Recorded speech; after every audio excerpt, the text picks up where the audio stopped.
Hey there, everybody. Welcome back to another episode of the Build Your Copywriting Business podcast. Hey there, Kate. Hello, hello. Hello. Okay, guys, great news. I have already made the commitment that I'm going to do my very best to not sing Christina Aguilera's What a Girl Wants.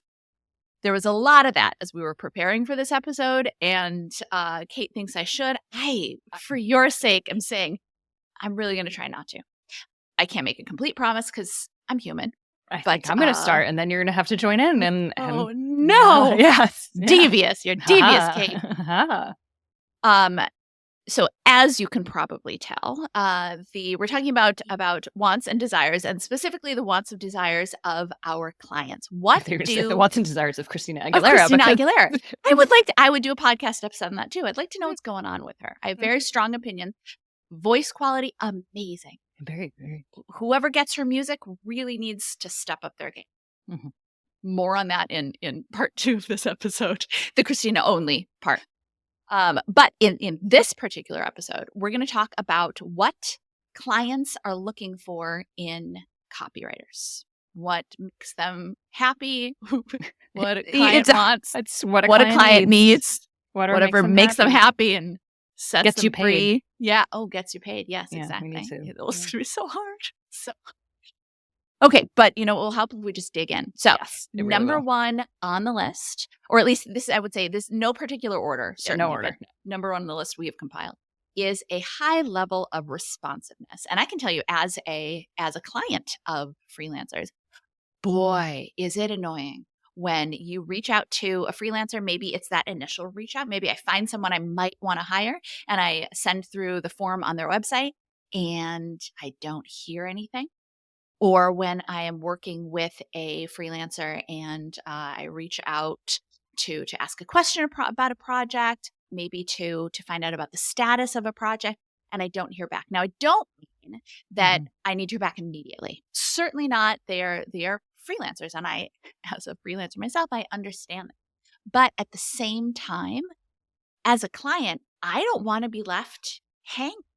If I've submitted a form to someone I'm interested in hiring, if I don't hear back from them, if I don't know when I'm going to hear back from them, and if I haven't heard back, copy should tell you on their website of when to expect to hear back. It should. But and if I don't hear back from them within that period of time, I don't know if I will ever hear back from them. Yeah. And it's a really cruddy experience. And the same thing, if I'm reaching out to someone I'm working with, I think years and years ago, we have a wonderful designer now, Megan, we love you. But years ago, I was working with a freelancer and she was talented. Her skills were great. But when I would reach out to her, it would take a couple of days to get a response. And I wasn't asking difficult questions. I really was just asking like, all right, well, when can I expect this? What's the update? What's going on with this project? It does not take much. And I think you're going to see as we go through this, it does not take much to impress your clients, kind of a base level of professionalism. And then maybe sometimes going a touch over and beyond. Yeah, this is a trust issue because if especially with the form, if you say within 24 or 48 hours or whatever it says on kind of when you're going to respond to clients, and you don't do that, that's not starting a relationship off on the right foot. And quite frankly, people aren't going to want to start a relationship if that's kind of the first impression that they're getting from you. But when it comes to high level responsiveness, I know you said this, Nikki, there's such a spectrum of what responsiveness needs. And I want to, for me, at least personally, what I do, like check your email at least once per day. I like to do once in the morning and once before I sign off for the evening. And if I get an email, I don't have email on my phone, work email on my phone. That was one of the best decisions I ever made for sanity, mental health. You need time to disconnect from work. You don't have to be connected all of the time, and nor should you be, because that's a recipe for burnout. Been there, done that, believe me. You do not have to give clients your phone number for Slack or WhatsApp if that's your preferred method of communication. Sure, but know that becomes very hard to ignore, at least for me. If a text message pops up and then you might forget it, or you need a system then for making sure it's unread and that you do respond to those inquiries that come via those platforms. But so set your boundaries, set your schedule. You should be getting back to your client at least once a day. I think is a fair responsiveness, amount. If the clients want immediate responses, then maybe that's not the client you want to work with. Yes, exactly. You're not Exactly. on staff. You're not an employee. So be careful to set your boundaries and have what your expectations are, and then obviously delivering what your clients need, which is not a lot. As we Yeah. said. But it's also important to communicate those boundaries. Yes. So if you check email once, twice a day, you could either just tell your clients that at the beginning of working together, hey, I just want to make sure that your expectations are, or I should say that the expectations of us working together are clear. Just so you know, I check my email and answer emails at the beginning of each workday and at the end of each workday. So Mhm. email me in the middle of the day. Don't worry, you'll hear from me at the end of the day. Something like that. And then also, you could, if this is a policy that you have seen people do this, set up an autoresponder that says, hey, just so that an email goes out automatically, which is an autoresponder that says, thanks for your email. I check email 9 o'clock and 5 o'clock. So rest assured, I will be getting back to you at that next time. Something along those lines. Mhm. And using that same functionality for when you're on vacation too, because obviously your responsiveness when you're out of Yeah. office is going to be different. So just making sure you're communicating that. And quite frankly, if you have clients that you work with on an ongoing basis, you might have to just remind them of this. They're doing lots of things. And so don't feel like you're pestering them by reminding them of something that you told them months and months ago. You might just have to say, hey, just as a reminder, I check email at these times. And you Well, shouldn't feel bad about setting that boundary. exactly. And set up autoresponders for your vacations. And then Mhm. also on the form on your website, let people know when you're going to be back. We were actually just dealing with a freelancer who was saying that, oh, sorry, I haven't been in touch. I was on vacation, and we had been reaching out to them, and they didn't communicate in any way, shape, or form that they were going to be on vacation. So how on earth were we to know? Yes. Okay. So next one, this actually, I know we weren't tracking hierarchy, but this one might be the highest one. And the Mhm. idea of a client is looking for a freelancer to take work off their plate. And I know that that sounds like, well, yeah, obviously I'm going to write their copy for them. That's what I'm going to do. But you would be surprised at how many things we think might be like, oh, that's going to be a good idea. And what it ends up doing is putting work on a client's plate. The one that comes to me automatically is this idea of like when you're starting to work with new clients, a lot of new copywriters we talk to will say like, oh, great, I'm going to put together a client input doc. And as soon as a Mhm. client wants to work with me, or as soon as they say, yes, absolutely, let's get started, I'm going to send them this input doc. And then maybe I won't have to have as long of a call. Maybe I won't even have to have an input call. I'll just have that information in my doc. No, what you are doing by sending an input doc is you're giving your client more work. You have just now assigned them something to do. They started working with you and they're like, oh my gosh, it's going to be so great. I can't wait to get this taken care of. And what you've turned around and done is given them work to do. And on top of the fact that because they want you to be the person who's doing the work, they're probably not going to fill it out very efficiently, very effectively. They're going to try to do it as quickly as possible. They're busy people, which means you're going to get back an input form that you then still have to schedule a call with your client to fill in all of the missing details, which means that you've taken up twice as much time with this client as you should have. Yeah, if it's going to save you time, that should be a red flag for you. If this doesn't quite, does this make sense? Is this putting more time on someone else's plate versus mine? Obviously, if you're saving yourself time by using some sort of software or something that doesn't involve your client, fine. But if it involves your client and it's saving you time and putting time on their calendar, then you need to rethink it. Like Nikki said, you're going to get crud back, and so it's a lose lose.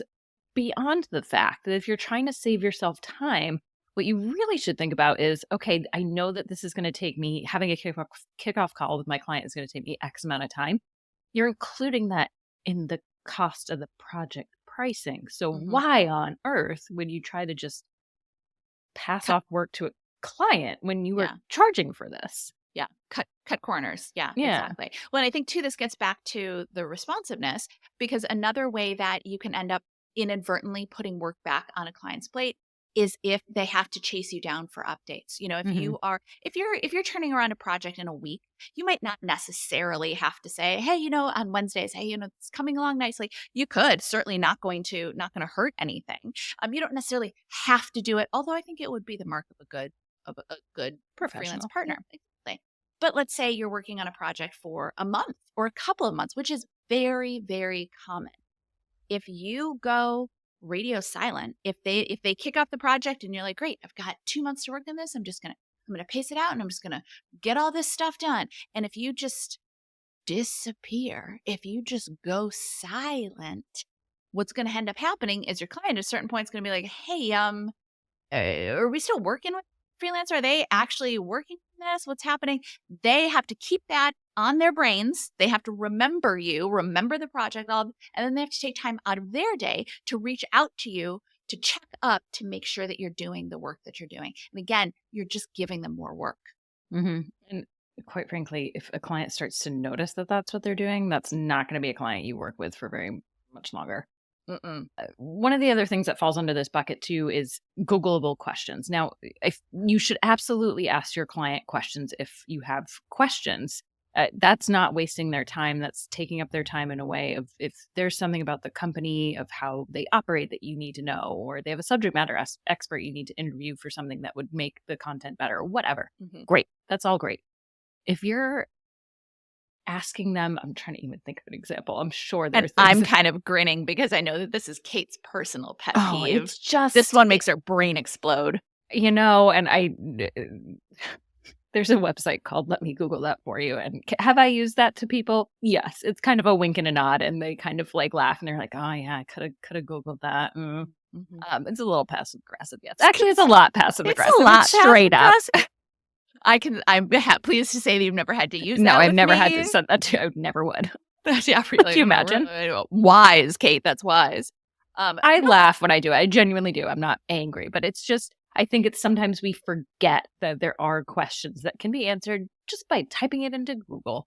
And so obviously if a client uses a term you don't know, start at Google. See if Google comes up with the answer. If not, maybe it's a version of something that,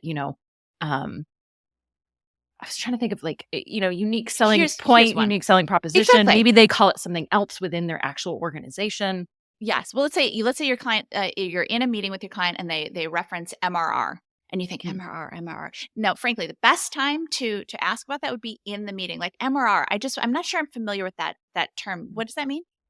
But after, if you miss it or you write it down and then they keep going on and then afterwards you look at your notes and you go, oh man, I don't know what MRR is and I forgot to ask. Step one, Google it. And you know what? For something like MRR, you're probably going to get a bunch of different answers, but look for the one that is most likely and then verify it with your client. Don't come to your client, which in this case, I'm thinking monthly recurring revenue. So if, it's like MRR is also, I'm sure there's some like maternal healthcare. Yeah. I don't know. I'm not even going to make anything out. Yes, exactly. Right. Get a possible answer and then verify it with your client. You never want to come to your client with, unless again, it's something that you don't know, something that you don't know within the organization or something that only they would know. You never want to come to your client with a problem without a solution or a question without hey, I looked at this. Is this applicable or is this what we're talking about? Because it just shows that you're not just going to them. You're not making them your own personal Google. You actually, this reminds me of something you said to me when this was probably like 15 years ago now. Hey there, it's Nikki. I wanted to take a very quick minute to make sure that you knew about our free on-demand copywriting training. Now, whether you are brand new to copywriting or you've been doing it for a while, but you just can't seem to hit those income goals, this training is for you. You are going to learn the 3 secrets to landing freelance copywriting work without relying on frustrating job bidding sites like Upwork or Fiverr or without cold calling strangers. And if you've watched any of the student success stories on this channel, and if you haven't yet, check them out. This is the exact same training that they all started with. And I mean students like Kate K, who is making 6 figures working part-time and retired her husband to help her build her business. Students like Stuart, who replaced his full-time salary, which was a good one, with his freelance income and then some. Stacy, who hit 6 figures in her first 6 months as a freelance copywriter, and Ashley, who landed the in-house copywriting job of her dreams. They all started with this free training, and you can start with this free training too. So sign up right now at freecopywritingtraining.com. But you baby said, Kate. yeah, with baby Kate, you said, I appreciate that you always come with a solution. It might not be the right one, and it might not be what we move forward with, and it might not, but you're not coming with just question, problem, fix it for me. And so I think when you go in with a question, that's a good thing to think about. Okay, is this, again, if it's for your project and it's a question related to the content, that's different than something, this example of, hey, I think this is what you mean. Can you confirm this for me? So you're coming with, and it might be wrong, and that's okay, but at least it shows that you made the effort to come up with something before just tossing it to them. Exactly. But also on that other side, you do want to get that verification. If you're not sure what it is, if you think it's monthly recurring revenue and you write all of your copy with that in there, and that's not what it is, your client's going to get it and be like, what are you talking about? Why didn't you check with me? So there is that element that effective, thoughtful communication, right? Not just going to them with any possible question, but at the same time, not avoiding questions. I think that is, and that I'm skipping ahead on our list, but asking questions is also important as well. This was a personal pet peeve from years and years ago, when we would kick off projects and team members would bring stuff back to me, and I would say, well, this doesn't make any sense. Why did you?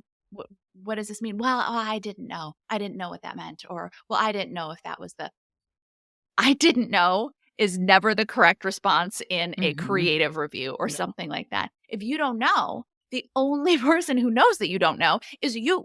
So you have to check in with your client. Your client is not going to always be able to anticipate what you do and don't know. So it's going to be on you to reach out again. If it's possible, do a little Googling, just, see if there's any information that you can glean for yourself. But there are going to be plenty of things that you can't figure out on your own, that your client is going to be the only, or your client's team are going to be the only people who can get you the right answer. You have to not be afraid to ask those questions. And when you get the answer, I know a lot of people love recording phone calls, and that's great. Take notes as you're doing it too, because technology does and will fail. And so you want the backup. You want notes, and then you want to be able to go back and reference the recording, fine, for more fine detail. But you don't want to have to go back to your client and ask them to repeat what they said during a 45-minute meeting. You do not want to do that. You might have clarifying follow-up questions. Hey, we talked about this, and I know we discussed this, and here's what I'm thinking copy-wise and messaging-wise. Does that ring true or whatever? Does that align with where we're going with this? Fine, but you do not want to say, I missed this whole 45-minute conversation. I need to re-interview this subject matter expert, whatever it is. Asking a client to repeat something they've already gone over with you, not a good look. Ooh, heck no. That would be a real red flag for me. Yeah, and also too, if they're having a conversation with you and they're just like sitting and listening without a pen in their hand taking notes, I would be concerned. I understand if they're recording it, but still, there's going to be they should be we as copywriters, as freelancers, should be also synthesizing this stuff, taking notes on what they're saying, but also the things that they say are going to open up new questions and give us ideas. And we want to be able to jot those down as those are happening, not try to remember 45 minutes later what it was, what ideas came up or what questions came up. And pertinent to the I didn't know or taking guesses at things, you want to, we have reasons for every word in our copy. We have reasons why we made these choices. And so content aside and questions aside related to understanding information, if you write copy, you better know why you made the choices that you made. Hey, this spoke to the benefit, and this seemed like the strongest benefit to connect with our audience. Maybe this other benefit was another one I had in mind. Do we want to switch the focus so it's more on this one? And I'm happy to do a version where this is more what we highlight and this becomes a secondary benefit. Fine, but you want to be able to talk through that and not just say, well, I thought this was right. I thought this was fun. I thought this was clever. You want to root it in the creative brief and in the strategy. Yeah, exactly. Okay, so we're saying here, you're digging in, you are asking questions, you're right. Fundamentally, when you are starting to work with a client, you want to learn as much as you can about their business. For all intents and purposes, you should feel like to them, to your client, like you're a member of their team. Now, obviously, there are some boundaries there. You're not going to be available at every single moment, but they should feel like you are just as invested in their company as You they are, care. that you care, that you have I share ideas, even if they're not copy related ideas. Mm-hmm. If something comes to you, share those ideas just the way that you would if you were on staff somewhere. Mm-hmm.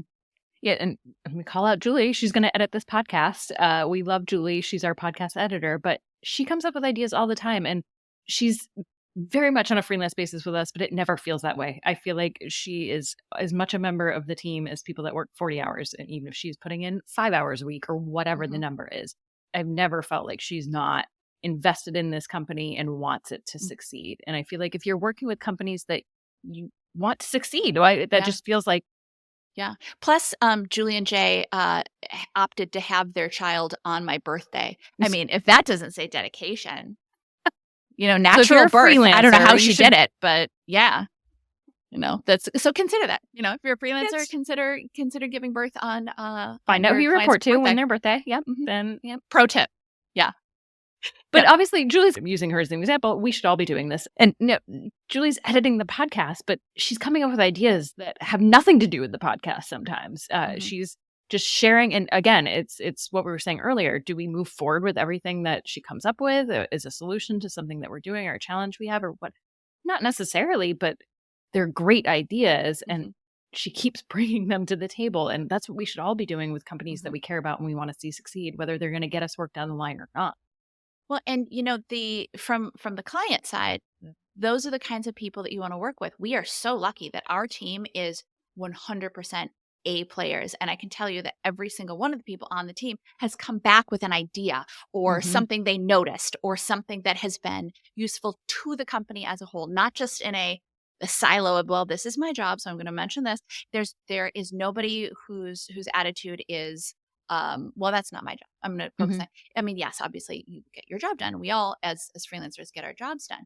But it makes a client feel so valued when you are contributing ideas, when you are learning about the company, when you notice things, and even too, you would be surprised at how many copywriters, freelancers of any ilk, but copywriters will come into a business and then the client will have to say, all right, well, what do you want me to give you? What assets do you want me to give you? As a copywriter, you should be going in and saying like, okay, I want to see examples of all this kind of stuff I want to see. And I want you to let me know what copy you liked, and why, what copy you didn't like and why. I don't want to dig in. Is there any, do you have any market research that you can give me? Do you have any, is that, the kickoff for this project? Is there a way I could be in the kickoff for the project? Just listening in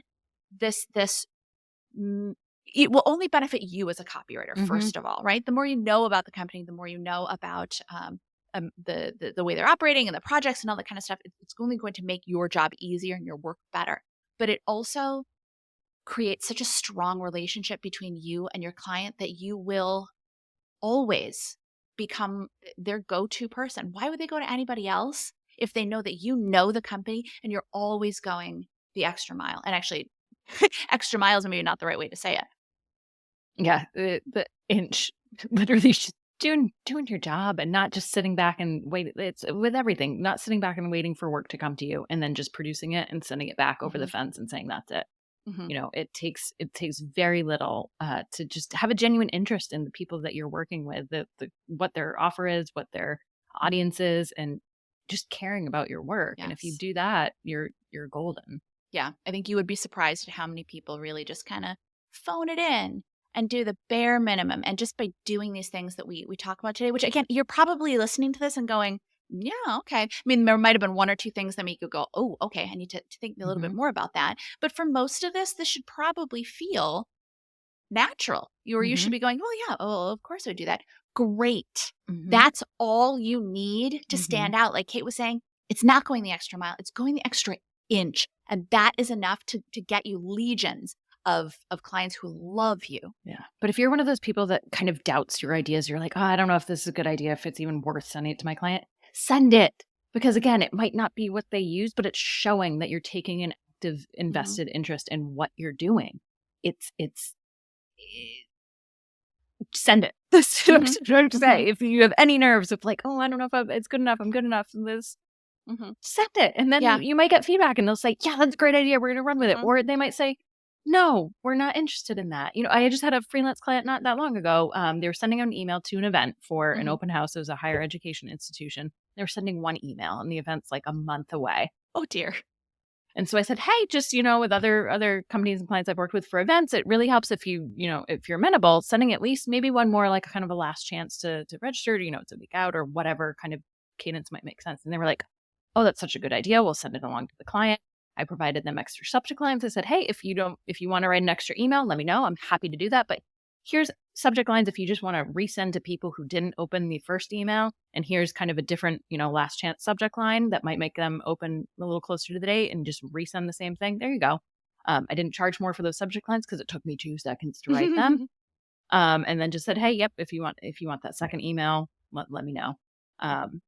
It doesn't take a lot, but they were just like, oh, wow. Oh, yeah. Oh, they hadn't thought of that. And so it might be a case like that of like, oh, we hadn't even thought of that. Or it might be like, nope, we're just going to send the one. We're okay with that. And I said, okay, fine. That's your up to them. And no skin off my back for just sharing that idea. Yeah. And you know what? Here's the thing too. If you're newer to copywriting and you're hearing that and you're like, oh my gosh, I wouldn't have even thought of that. Oh, wow. I wouldn't have even thought of that. You know what? I wouldn't have thought of that either after. Yeah. It will come with experience. Yeah. Exactly. It will come with experience. And that's why like not niching is so helpful, because would I have known that without working with other clients and other events and other situations? Maybe not. And so you get all of these ideas from more clients you work with, the different types of projects you work on, all of that. I didn't come into this being born knowing that. No, and what a strange little baby you would have been. I mean, I was strange. Yeah. Yes. No, wonderful. Okay, so there you have it. Again, it's nothing wild, but you have to make the efforts. Oh, girl, what a client needs, whatever makes them happy and sets you free. Kate, I promised them. Actually, I don't think I fully promised. Sorry, guys. It was going to happen. Getting a little Xtina.